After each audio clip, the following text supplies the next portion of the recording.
നിസ്സംശയം Shri M S UDF-നാണ് Venugopal അതിനോട് പറയുന്നത് യോജിക്കുന്നുണ്ടോ? അതിനോട് താങ്കൾ യോജിക്കുന്നുണ്ടോ ഇപ്പോൾ ശ്രീ ജയേന്ദ്രൻ പറഞ്ഞ കാര്യത്തിനോട്?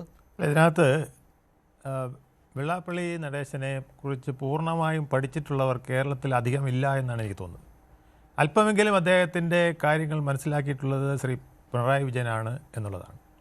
കാരണം 2014 നരേന്ദ്രമോദി കേന്ദ്രത്തിൽ അധികാരത്തിൽ വന്ന കാലം മുതൽ കേരളത്തിലെ ഈഴവ വിഭാഗത്തിന് ഒരു പിന്നോക്കക്കാരൻ പ്രധാനമന്ത്രിയായി എന്നതിനാൽ BJPയോടൊരു അനുഭാവം വരികയുണ്ടായി.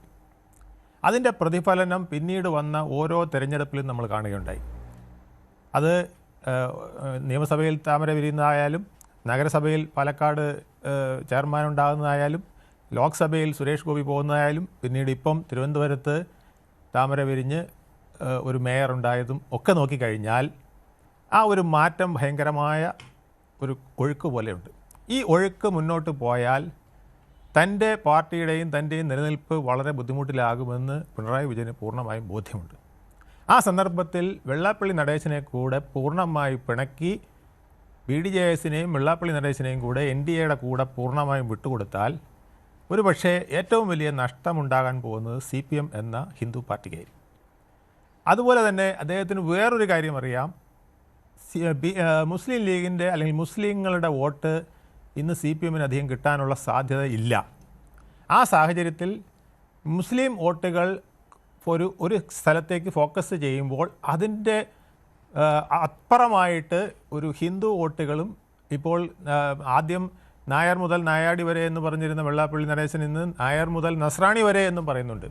അപ്പോൾ ആ ഒരു കോമ്പിനേഷനിലേക്കും കൂടെ പോകുന്നതിനും കൂടെയുള്ള സാഹചര്യങ്ങൾ വെള്ളാപ്പള്ളി വന്നാൽ ഒരുക്കുമോ എന്നുള്ള ഒരു പുതിയ തന്ത്രവും കൂടെ അവിടെ ഇടുന്നുണ്ടെന്നാണ് എനിക്ക് തോന്നുന്നത്. ഇതിനു പുറമെ വെള്ളാപ്പള്ളിയെ സംബന്ധിച്ചിടത്തോളം എന്നും വിവാദങ്ങളും വെല്ലുവിളികളുമാണ് അദ്ദേഹത്തെ വളർത്തിയിട്ടുള്ളത്, അദ്ദേഹത്തിൻ്റെ പാർട്ടി വളർത്തിയിട്ടുള്ളത്.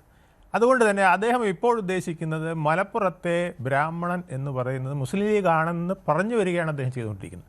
അത് മതനിരപേക്ഷമായ പരാമർശം എന്ന് പറയാൻ പറ്റുമോ? അതിനേക്കാൾ വെള്ളാപ്പള്ളി നടത്തുന്നത് മതനിരപേക്ഷ പരാമർശങ്ങളാണ്, മറിച്ച് ലീഗിനെ മാത്രം ആക്രമിക്കുന്നു എന്നാണ് CPM. അതിന്റെ കാരണം ഇതാണ് അദ്ദേഹത്തിന് പറയാനുള്ളത് എന്ന് വെച്ചാൽ, അദ്ദേഹം BDJS എന്ന് പറഞ്ഞൊരു സംഘടന ഉണ്ടാക്കി മുന്നോട്ട് വന്നപ്പോൾ ആണ് അദ്ദേഹത്തിന് കാര്യം പിടികിട്ടത്. അതുവരെ ഈ ജാതി പറയുന്നതിൽ ഇവിടെ ആരും എതിർത്തിരുന്നില്ല. പക്ഷേ മതം, പ്രത്യേകിച്ച് ഹിന്ദു മതത്തെക്കുറിച്ച് പറഞ്ഞാൽ അടി കിട്ടും എന്നുള്ളത് വെള്ളാപ്പള്ളി നടേശന് മനസ്സിലായത് BDJS ഉണ്ടാക്കിയപ്പോഴാണ്.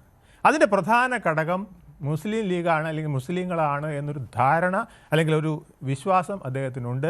ആ വിശ്വാസത്തിൽ ഊന്നിക്കൊണ്ടാണ് ഇപ്പോൾ അദ്ദേഹം അതിനെതിരെ നീങ്ങുന്നത്. എപ്പോഴും ഒഴുക്കിനെതിരെ നീന്തിക്കൊണ്ട് തൻ്റെ സംഘടനയെ, തൻ്റെ കൂടെയുള്ള ആൾക്കാരെ കൂടെ നിർത്തുക എന്നുള്ളത് അദ്ദേഹത്തിൻ്റെ ഒരു ശൈലിയാണ്. പിന്നെ അദ്ദേഹത്തിന് വേറൊരു ഉദ്ദേശം കൂടെ കാണും. അതായത് ഇവിടെ സംവരണത്തിൽ ഏതാണ്ട് ഈഴവർക്കൊപ്പം നിൽക്കുകയാണ് മുസ്ലിങ്ങളും. അത് ഒരു വിധത്തിൽ പറഞ്ഞാൽ ഭരണഘടനാ വിരുദ്ധമാണ് എന്നുള്ളത് അദ്ദേഹത്തിനൊരു ഇതുണ്ട്. അതെന്തെങ്കിലും വിധത്തിൽ മാറിക്കിട്ടിയാൽ അതിൻ്റെ ഗുണവും SNDPക്കാണ് ഉണ്ടാകുക, അല്ലെങ്കിൽ ഈഴവർക്കാണ് ഉണ്ടാകുക. ഇപ്പോൾ കിട്ടുന്ന സംവരണത്തിൻ്റെ ഇരട്ടി അവർക്ക് അതിൻ്റെ ഭാഗമായിട്ട് കിട്ടുകയും ചെയ്യുമെന്നുള്ളത് ഒരു ഗൂഢനീക്കവും കൂടെ ആയിട്ട് കാണേണ്ടതാണ്. ജയേന്ദ്ര സാർ പറഞ്ഞതിനോട് താങ്കൾ യോജിക്കുന്നുണ്ടോ? അദ്ദേഹം പറയുന്നത് ഇവിടെ നമ്മൾ ടൈറ്റിൽ കൊടുത്തിരിക്കുന്നത് UDFന് ഐശ്വര്യമാകുമോ വെള്ളാപ്പള്ളിയുടെ നിലപാടുകളും അതുപോലെ തന്നെ അതിനെ CPM കാണുന്ന രീതിയും എന്നാണല്ലോ. പക്ഷെ അദ്ദേഹം പറയുന്നത് മറിച്ചാണ്, UDFനാണ് തലവേദനയായി മാറുന്നത് എന്നാണ്. പക്ഷെ അങ്ങനെ ഒരു ആംഗിളിലേക്ക് താങ്കൾ UDFന് ഒരിക്കലും തലവേദനയാകില്ല. പക്ഷേ LDFന് ഈ അന്തരാള ഘട്ടത്തിൽ പിടിച്ചു കയറാനുള്ള പിടിവള്ളിയായിട്ട് CPM വെള്ളാപ്പള്ളിയെ കണ്ടിട്ടുണ്ടോ എന്നുള്ളത് പ്രധാനമായൊരു വിഷയമാണ്.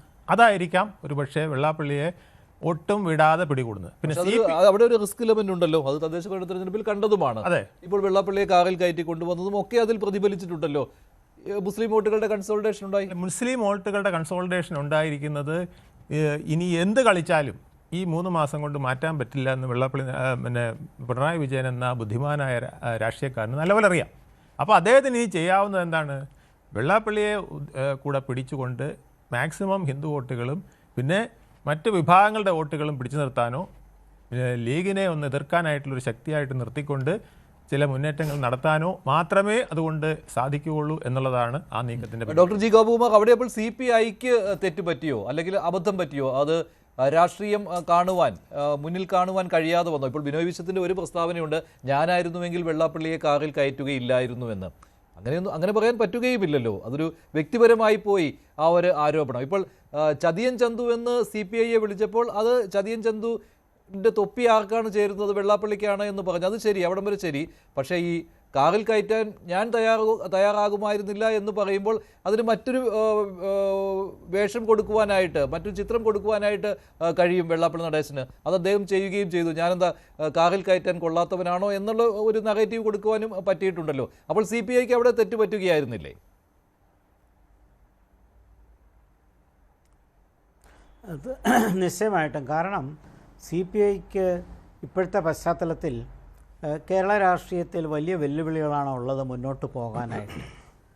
കാരണം നമുക്ക് പ്രവണതകൾ ഏതാണ്ട് വ്യക്തമാണല്ലോ. പഞ്ചായത്ത് തിരഞ്ഞെടുപ്പ് അത് നന്നായിട്ട് കാണിക്കുകയും ചെയ്തു. ഇനി 3 മാസമേ ഉള്ളൂ, വലിയ വ്യത്യാസം വരാൻ പോകുന്നില്ല എന്ന് ഏതാണ്ടൊക്കെ നമുക്കറിയാം. രാഷ്ട്രീയത്തിൽ പ്രവചനം അസാധ്യമാണ് എന്നിരിക്കില്ല.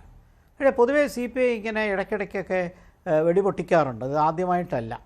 അത് നമുക്കറിയാം. PM ശ്രീയുടെ കാര്യം വന്നപ്പോഴും ഇടതുപക്ഷത്തിൻ്റെ മേധാവിത്വത്തെ ചോദ്യം ചെയ്യുക, ഞങ്ങൾക്ക് അതിനുള്ള ശക്തിയുണ്ട്, അതിനുള്ള സ്വാതന്ത്ര്യമുണ്ട് എന്നുകൂടി കാണിക്കുക എന്ന ഒരു ഉദ്ദേശം കൂടി അവിടെ ഉണ്ട്.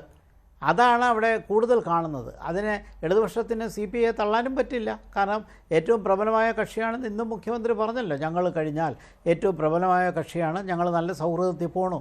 അതൊരർത്ഥത്തിൽ ശരിയാണ്. കാരണം ഇടതുപക്ഷ സ്വഭാവം എന്നുള്ള നിലയിൽ CPI ഒരിക്കലും തള്ളാനും പറ്റില്ല. പക്ഷേ CPI എടുക്കുന്ന ഈ നിലപാട് CPIയെ സംബന്ധിച്ചിടത്തോളം CPMൻ്റെ കൂടെ നിൽക്കുമ്പോഴും മറുവശത്ത് പഴയ കോൺഗ്രസിൻ്റെ കൂടെ നിൽക്കുമ്പോഴും അങ്ങനെ മുന്നണിയുടെ പശ്ചാത്തലത്തിൽ മുന്നോട്ട് വരാനല്ലാതെ സ്വന്തമായിട്ട് വളരാനുള്ള ശക്തി CPIക്ക് ഇന്നുമില്ല. ഇപ്പം നമുക്ക് അറിയാം, കേരളത്തിലെ സീറ്റുകളുടെ എണ്ണത്തിൽ CPIയും മുസ്ലിം ലീഗും ഏതാണ്ട് വളരെ മുൻപന്തിയിലാണ്. പക്ഷേ പ്രധാനമായിട്ടും മനസ്സിലാക്കേണ്ടത് CPIയുടെ ശക്തി എന്ന് പറയുന്നത് മുന്നണി രാഷ്ട്രീയമാണ്. മുന്നണി രാഷ്ട്രീയം പിൻവലിച്ചാൽ CPI തീർന്നു. 65 മുമ്പിൽ ഉണ്ട്. നമുക്കറിയാം 3 സീറ്റാണ് CPIക്ക് കിട്ടിയത് തനിച്ച് നിന്നപ്പോൾ. അപ്പോൾ CPIക്ക് ഇങ്ങനെയൊക്കെ ചില സമയങ്ങളിൽ പ്രസ്താവനകൾ നടത്തിയാൽ മാത്രമേ മാധ്യമ ശ്രദ്ധ കിട്ടുള്ളൂ. അതിനപ്പുറം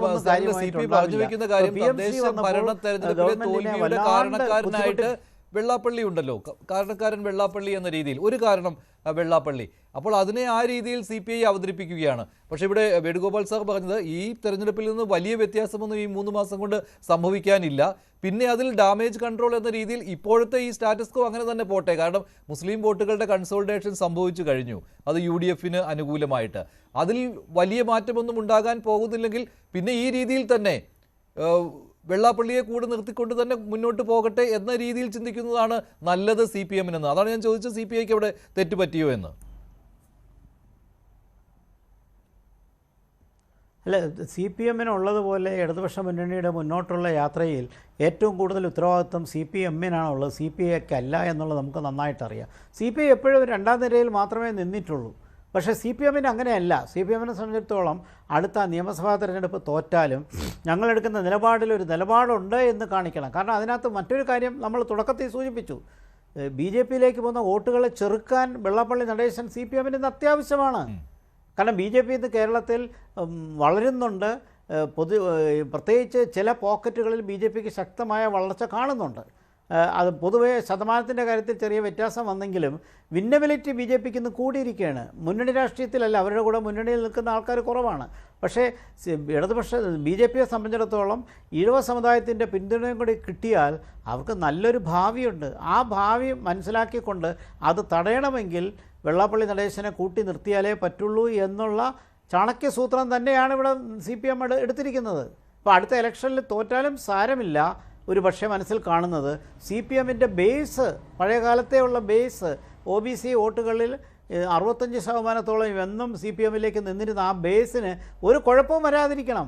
2024 പാർലമെൻറ്റിൽ അങ്ങനെയല്ല കണ്ടത്. അപ്പോൾ അത് തിരിച്ചു കൊണ്ടുവരണമെങ്കിൽ, പാർട്ടിയുടെ അടിത്തറ വർദ്ധിപ്പിക്കണമെങ്കിൽ SNDPയുടെ ശക്തമായ പിന്തുണ വേണം. അതിനകത്ത് വെള്ളാപ്പള്ളി വേണം. ഇതിനകത്ത് മറ്റൊരു ഘടകം കൂടിയുണ്ട്. ഇങ്ങനെ ചെയ്യുമ്പോഴുണ്ടാകുന്ന മറുവശത്തുണ്ടാകുന്ന ന്യൂനപക്ഷ കൺസോളിഡേഷനും നമ്മൾ കാണാതെ പോകരുത്. ആ ന്യൂനപക്ഷ കൺസോളിഡേഷൻ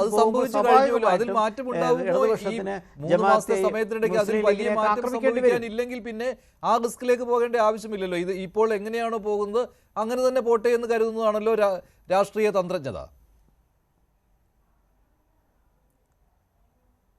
അതെ ഞാനത് ഇന്നൊരു പത്രപ്രവർത്തനമായിട്ട് ഫോണിൽ സംസാരിച്ചപ്പോൾ ഞങ്ങൾ പറഞ്ഞു നിർത്തിയത് തോറ്റാൽ തോറ്റതിൻ്റെ ഒരു കളി കളിക്കുക എന്നുള്ളതാണ്. അപ്പോൾ ആ ഒരു പൊളിറ്റിക്സാണ് കളിക്കുന്നത്. കാരണം ഇനി പെട്ടെന്ന് ഇനിയിപ്പോൾ മുസ്ലിം സമുദായത്തിൻ്റെ പിന്തുണ കിട്ടാനോ ക്രൈസ്തവ വിഭാഗത്തിൻ്റെ പിന്തുണ കിട്ടാനോ ഒന്നും പ്രത്യേകിച്ച് കാരണങ്ങളൊന്നും ഇടതുപക്ഷത്തിനില്ല. അപ്പോൾ ഉള്ളിടത്തെ ശക്തി ശക്തമാക്കുക എന്നുള്ളതാണ്. അത് തന്നെയാണ് അദ്ദേഹം ശ്രമിക്കുന്നത്. പക്ഷേ ഇവിടെ കാണാതെ പോകാത്ത ഒരു കാര്യം കൂടി നമ്മൾ മനസ്സിലാക്കണം. കാരണം വെള്ളാപ്പള്ളി നടേശൻ നൽകുന്ന ഒരു നറേറ്റീവ് ഉണ്ട്. ആ നറേറ്റീവ് ആർക്കാണ് അന്തിമമായിട്ട് ഗുണം ചെയ്യുന്നതെന്ന് കൂടി ആലോചിക്കണം. അത് ബി ജെ പിക്കാണ് ഗുണം കിട്ടുന്നത്. കാരണം മുസ്ലിം വിരോധം കൂടുതൽ പറഞ്ഞ് ന്യൂനപക്ഷ വിരോധം കൂടുതൽ പറഞ്ഞ് അത് വീണ്ടും വീണ്ടും വീണ്ടും പറയുമ്പോൾ താൽക്കാലികമായിട്ട് ഇടതുപക്ഷത്തിൻ്റെ കൂടെ നിൽക്കുമെങ്കിലും ബി ജെ പിയുടെ പരാതികളെല്ലാം ഇടതുപക്ഷത്തിൻ്റെ പരാതികളും സമന്വയിപ്പിച്ച് പോകുന്ന ഒരു നറേറ്റീവിലേക്ക് രാഷ്ട്രീയം പോവുകയാണ്. അതും കാണാതെ പോകരുത് ഈ പശ്ചാത്തലത്തിൽ. ശരി, അപ്പോൾ അവിടെ UDF നഷ്ടം സംഭവിക്കാൻ പോകുന്നില്ല അല്ലേ?